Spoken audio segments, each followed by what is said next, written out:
Assalamualaikum warahmatullahi wabarakatuh. Kami dari kelompok 6 yang terdiri dari saya sendiri, Anjas Prasetyo. Kemudian saya Immanuel Panjaitan. Saya Roni Lumantobin. Saya sebagai pemilik bisnis dan teman saya ini sebagai partner-partner bisnis saya, yang Immanuel Panjaitan ini sebagai marketing dan untuk Roni sebagai teknisinya di komputer ini. Jadi kami mengkombinasikan bertiga untuk membangun usaha ini lebih maju dan lebih pesat. Kebetulan usaha saya sendiri ini sudah bergerak di 7 tahun dari 2013. Oke. Di sini saya akan menjelaskan sedikit tentang pendahuluan usaha kami ini, yang mana komputer merupakan salah satu perangkat teknologi yang berperan sangat penting dalam produktivitas baik dalam lingkungan kerja maupun hiburan. Seiring berjalannya waktu dan semakin berkembangnya tren teknologi informasi, terutama dalam lingkungan kerja, membuat perusahaan harus memiliki komputer untuk mendukung setiap user dalam melakukan pekerjaannya. Jadi di sini kami telah mempunyai usaha ini selama 7 tahun, seperti yang dibilang owner tadi, Anjas. Jadi di sini kami bertiga ini mempunyai passion berbeda-beda. Saya sendiri sebagai seller aplikasi untuk belanja online seperti baju, sepatu, dan lain-lainnya. Kemudian kami menyatukan pikiran kami. Jadi kami membuat satu usaha untuk mempresentasikan ini. Kami memilih usaha yaitu komputer. Mungkin itu saja yang bisa saya sampaikan. Terima kasih. Tujuan kami usaha komputer ini yang pertama itu untuk mendapatkan benefit, yang kedua itu untuk menyediakan produk dan jasa, yang ketiga itu untuk bersaing dengan usaha sejenisnya. Di Batam ini banyak ya pesaing-pesaing untuk komputer-komputer di Batam ini. Jadi kita salah satu yang menjaga kualitas itu untuk tujuan kami biar bisa bersaing dengan usaha yang sejenis kami. Mengapa Natu PC Batam?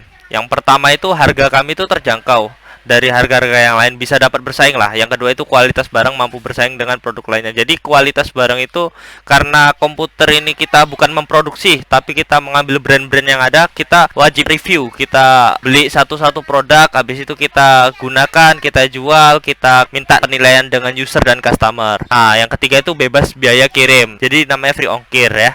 Untuk yang keempat, produk bisa di custom oleh customer. Jadi produk ini kita menyediakan custom. Jadi bukan hanya barang-barang branded yang sudah ada dan disediakan oleh layanan-layanan pasar lainnya. Yang kelima itu bebas konsultasi seputar tentang komputer. Jadi sekarang kita bahas masalah prosesor. Apa itu sih prosesor? Itu salah satu komponen penting komputer yang berfungsi untuk memproses data dan mengontrol sistem yang ada pada komputer. Itu disebut juga dari otak komputer. Oke, kita contoh prosesornya, tampil nih. Ini contoh prosesornya. Ini peta ya, ini bagian belakang. Oke, itu secara singkat tuh prosesor tuh bekerja melakukan perhitungan serta menjalankan perintah-perintah yang diperintahkan oleh pengguna komputer itu sendiri. Di dalam sebuah komputer, prosesor layaknya sebuah mesin yang pada kinerjanya harus dibantu oleh komponen-komponen lain. Oke, sekarang kita bahas motherboard. Ini langsung saya beri sampel contoh. Ini yang motherboard gaming ya, motherboard gaming. Jadi motherboard ini merupakan sebuah printed circuit board, itu PCB, yang bertindak sebagai tulang belakang pada sebuah komputer.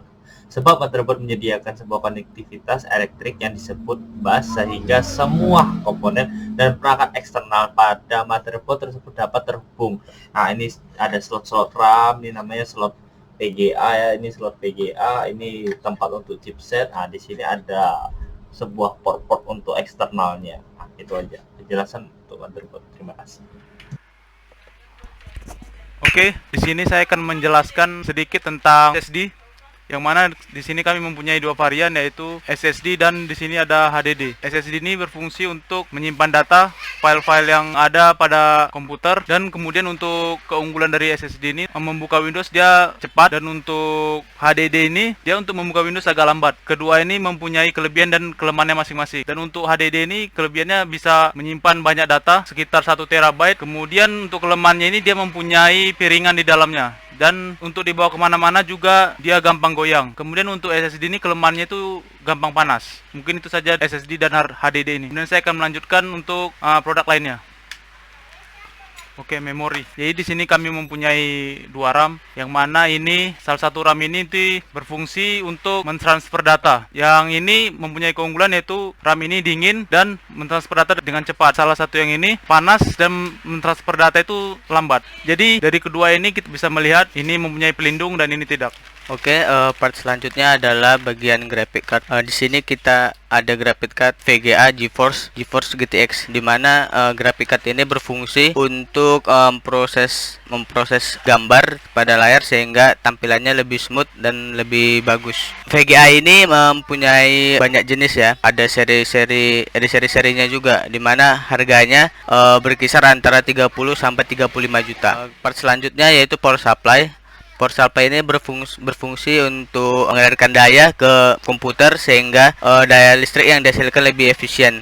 Oke, di sini saya akan menjelaskan sedikit tentang casing. Ya, di sini kami mempunyai casing ada di belakang kami. Ini.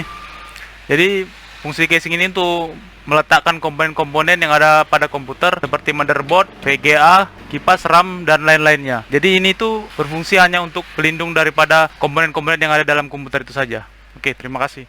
Oke, part selanjutnya adalah keyboard. Keyboard ini berfungsi untuk memberikan input ke dalam sistem komputer ketika kita lagi mengetik, lagi melakukan kegiatan multimedia lainnya seperti editing atau bermain game. Untuk jenis-jenis keyboard ada jenis gaming dan yang biasa. Di sini kita mempunyai jenis gaming, di mana dia mempunyai desain yang lebih berbeda dan mempunyai warna. Dia memiliki respon yang lebih cepat daripada jenis keyboard yang biasa. Kemudian selanjutnya adalah mouse.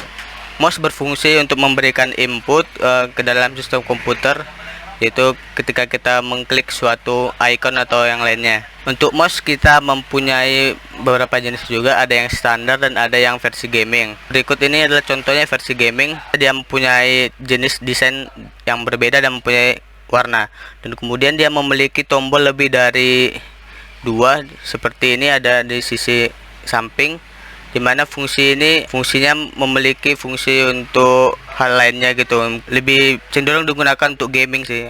Selanjutnya headset. Headset berfungsi untuk menyalurkan suara dari komputer ke pendengaran kita, dimana headset ini juga sudah include dengan mic-nya.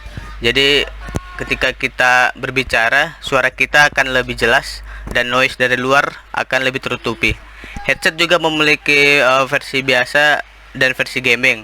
Yang kita punya ini adalah versi gaming, dimana dia respon dari multimedianya dia bisa lebih cepat daripada biasa. Jadi ketika kita mendengarkan suara dari video yang kita tampilkan, suaranya bisa sinkron gitu. Oke, di sini saya akan menjelaskan lagi tentang monitor. Di sini saya ada membawakan sampel monitor gaming ya. Ini dari MSI itu sendiri. Ini keunggulannya yang pertama dari monitor-monitor biasa itu untuk kecepatan kita melihat itu lebih detail, lebih cepat.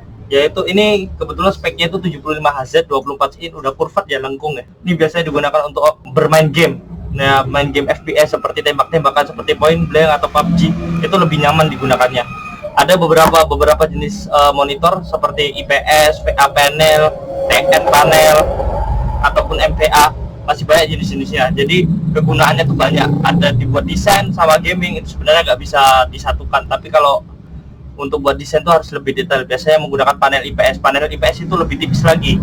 Kalau ini cocoknya itu buat gaming, dia kualitas gaming. Kalau ini dia panel VA. Jadi kalau buat desain kurang nyaman. Nah, itu aja kalau untuk penjelasan monitornya.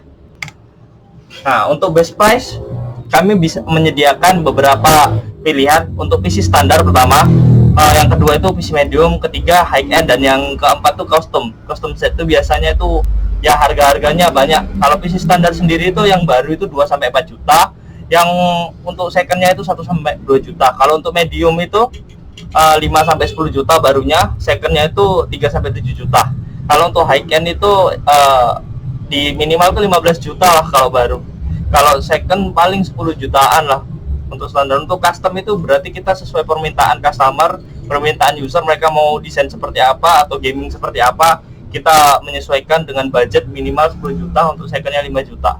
Nah, untuk kelas-kelas ini apa bedanya? Kenapa harus lebih besar dan harus lebih kecil? Yang lebih kecil tuh biasanya penggunaan Office, yaitu hanya untuk ketik-ketik, Excel, atau pendataan-pendataan yang ringan.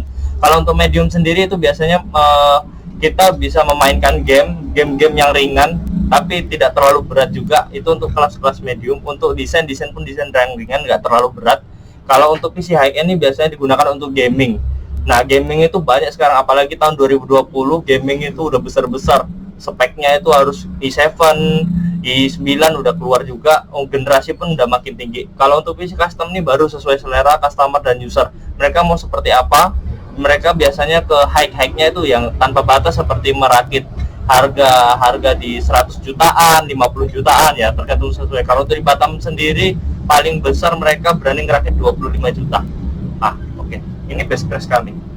Baiklah, sekian dari hasil presentasi kami. Semoga materi yang kami sampaikan bermanfaat bagi audiens.